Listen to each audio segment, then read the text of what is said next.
po mačku. Da li je ovo konkurs za crteže? Jeste. Dakle, smatrajte da sam već pobedila.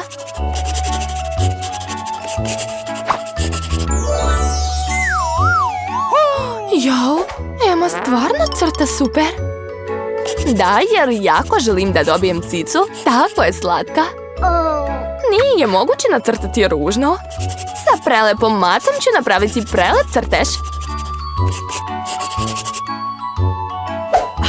Odlično. Šta je to? Odakle je ovdje muva? Moram je uhvatiti. Kako me nervira. Treba mi tepač. Gotova si, muva. Eto ti.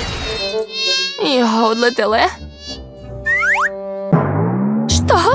Šta se desilo sa mojim crtežom? Tvoja mačka se uplašila, muve.